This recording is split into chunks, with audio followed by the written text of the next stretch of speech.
Hello everyone, and welcome out to episode 321 of The Good, the Bad, and the Geeky in the year 2017, or the past, depending on where you're looking at it from. But if not, it's the future, or it's the now, the ever-present future, or something like that. Anyway, before we begin our show, a big shout out to our sponsors. First off, Packrat Comics. Go to packratcomics.com for all your comic book needs. If you're in the Columbus, Ohio area. Wow, my brain died when I was trying to say, what state am I in? Oh, yo, ho.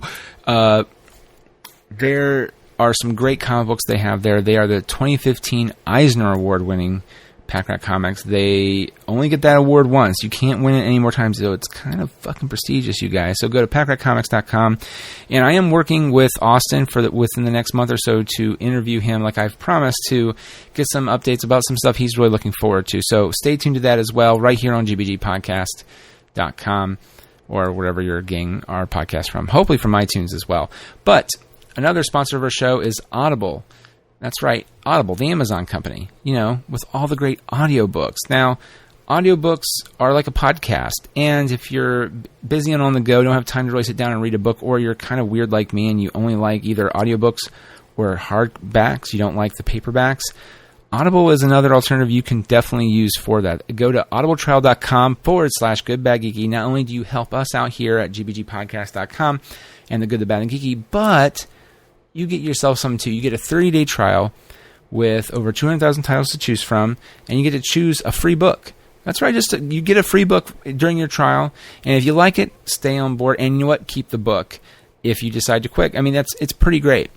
Now, I also want to talk about, and I'm kind of very proud about that, we are a winner of the 2016 Audioverse Best Writing for Fan-Based Production for the Magically Unauthorized Misadventures for Rocky and Bullwinkle. Go to gbgpodcast.com. They're there. Or we've also been slowly tooling up gbgpresentspod.com. Check them out there as well. And finally, we are part of the It's All Been Done Presents Network, or IABDP. And speaking of the IABDP, science fiction created whole worlds for us to dive into. So go deep into Star Trek with a panel of hosts starting from the very beginning. Learn about each episode of the Trekkie history, all while having fun with a brand new podcast called It's All Been Trekked Before, available on iTunes and Stitcher. It's all been done anyway, so check it out. It's www.iabdpresents.com. All right, before we get into the main kind of thing I want to sort of talk about, let's talk about the news you don't care about. Now, literally, it's funny. Right after I was talking about this in the last episode about Dumbo, there's some news that's come out. First off, Will Smith is joining Tim Burton's live-action Dumbo. I know. Wait, what? Who the hell is he playing? I don't see him playing the mouse character, the little mouse. I find it really hard to see him playing that character. The mouse... because Will Smith has a very particular type of role he plays, and I just don't see it. Matter of fact, the other casting that was dropped today is Tom Hanks, who I think I also said last week, that dude should be a villain. He's the villain, which I'm like, wait, who's the freaking villain of Dumbo? I don't remember there being necessarily a villain in Dumbo, but he's going to be the villain. Oh, my God. So, maybe the Ringmaster or something? I don't know, but, now see, he would be the one I would imagine being the mouse character, like the everyman, like, very humble. The Will Smith plays kind of snarky, badass motherfuckers, like, I don't know. He's done some great performances, I know, but I'm sorry, I had a hard time trying to picture who he's playing in Tim Burton's live-action Dumbo. And also, Will Smith and Tim Burton, what? So it'll probably be a huge hit, sadly. Because right now I'm not super excited about it. Tom Hanks is the only positive thing making me looking forward to that. And finally, before we move on, and we'll get to more of Tom Hanks in a second, but theater mode. It's for those who have iPhones like myself. This is important for us. If you don't have it, then you can kind of jump on. You can keep hating Apple even more.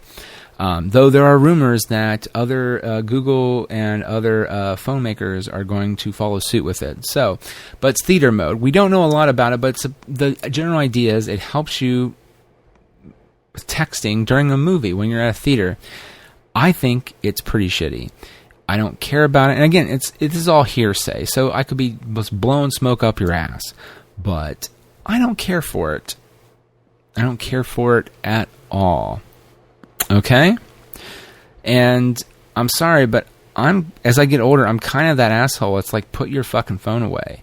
Matter of fact, Jimmy can attest to that. I think we've talked about this on the podcast before. I remember I saw Winter Soldier, and I was so proud to see it with Jimmy, because Jimmy doesn't go see movies that often, with him and Morgan. And I remember we went to Easton here in Columbus, Ohio, and we sat all the way in the very, very top. And there was these two girls right in front of us, had their phones out, and they were and the great thing is there was like another group of people right behind them and near us, so it could have been someone else besides me, but it was distracting me from the movie to the point where I kind of was like, fuck this, and I went to the people and I got them kicked out.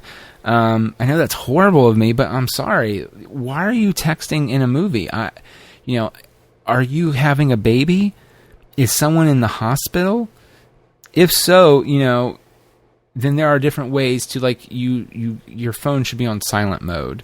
And then if so, what, I hate to say it, you walk out of the theater, or you go near the door where people can't see you, and you're out of view from the audience, because that to me is respectful. It's not respectful to have a fucking mode on your fucking phone and fucking motherfucking look at it during a it just pisses me off.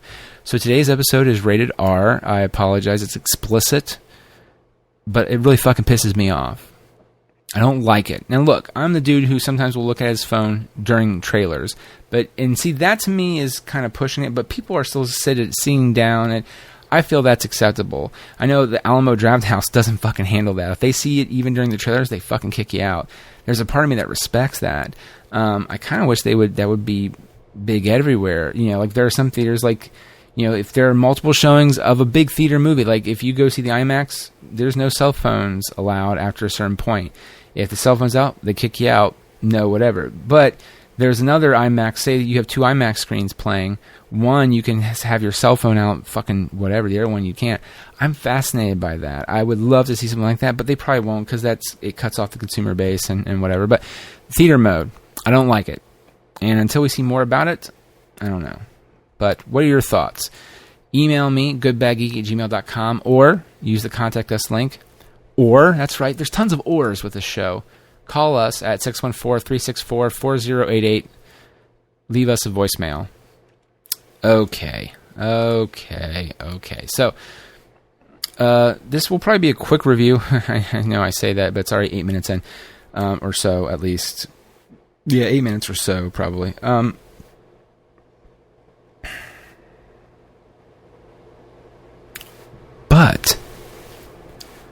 But Sully with Tom Hanks. What did I think of the movie? And we rented this from Amazon, and to me, this is a movie you rent on Amazon. You watch it on Netflix, you watch it on HBO.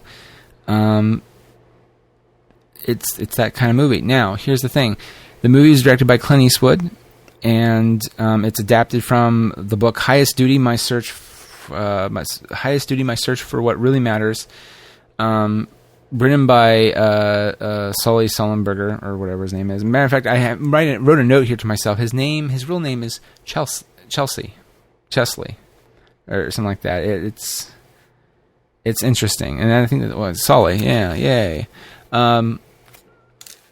But here's the thing. It's a great movie, right, for what it is, but it's very pedestrian at the end of the day. Like, you already know the end of the movie, and there's some tropes in here that, as I get older, they get a little bit more difficult to stand. But here's the thing. All the actors in this are so good that it holds up really well. Tom Hanks, of course. But what is his name? Aaron Eckhart. He does a great job too. And there are Anna Gunn, though, has some really horrible lines, and it's not her fault. So does Mike O'Malley, and they're the bad guys, but they still kind of level it down. So let me put it this way: it made me keep watching. There was no point where I was like, I can't watch this anymore at all. But both of them had they made out the lawyers of that one group or whoever to be kind of the bad guys, and it's just like, look, this, come on, it's drama for the sake of drama. And sometimes that's good, and sometimes it's not good. In this case of this movie, it was just kind of, it ended up being a major boon against the movie. For those who don't know, and we're living under a rock, about what Sully is a film about the January 15th, 2009 Miracle on the Hudson, where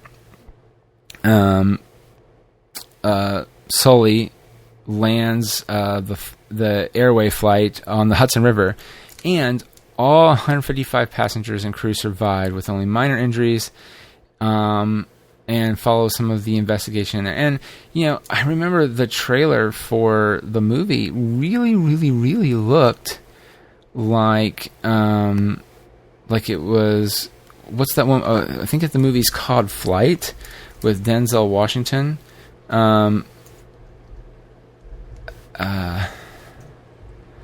Is that what it's called? Yeah, it was like 2012. With Denzel Washington. Yeah, and it was casted by his very good friend, Tom Hanks' very good friend, Robert Zemeckis. Hey there, Bob. So and the trailer made it out to be like another one of those types of films, and it wasn't at all. So I don't know. But I really liked it. Laura Linney kind of had a throwaway role, like she's just in the background. She's the doting wife, but I really thought the movie was really good. But again, it was just kind of middle of the road kind of film to begin with. Like, you already knew the answer. I'm glad we only paid $5.99 to rent it when we didn't pay like $16 to go see it in the theater. And I'm kind of, in this movie also, it didn't bother me that I didn't see it in the theater. Which I know is weird, because sometimes I'm very much like, this to me is not a spectacle movie. This is a movie that is, it's a good movie. Maybe at the dollar theater, but you know what? It's no skin off my back that I didn't see it there. So take that answer for what you will. I still enjoyed the movie. It had some great performances, some decent writing. And of course, Clint Eastwood does do a great job as a director. I don't agree with his opinions on anything else outside of that, but the dude makes a good movie. So, but again, considering for him, it's a little tame. But it's available now on DVD, Blu-ray, iTunes, Amazon, however you want to. Netflix. It's not on Netflix, but the DVD Netflix service, wherever they open, which I think is not. I think it's called DVD Now or something like that. It's very crazy. I don't know a lot about it, so I don't feel comfortable talking too much about it. But I know they moved the service for DVDs over to its own thing, I think. Again, don't quote me on that. Don't quote me on anything really in this show, because it's, we're all over the place. Yeah. Feel bad about it. Or something. I don't know. That made no sense. I'm so sorry. I'm rambling now. So that means it's a good time to end. If you have thoughts on Sully, as I said earlier, let us know. Everything you can find in our show notes or gbgpodcast.com. I've already said them earlier. If you're still listening at this point, then you can, hopefully you took note of them. I say it all the time anyway, goodbadgeeky@gmail.com, Twitter @goodbadgeeky, etc., etc., etc. All right. So, just an FYI, I think the next show is our live show from Mad Lab. So, be ready for that. Booyah. I don't even know what it is yet. Or what we're going to talk about, or do I? Have I already been to the future? I'm sorry for that. But next episode, GBG Live from Mad Lab for 2017. Stay tuned to that, and thanks everybody for listening.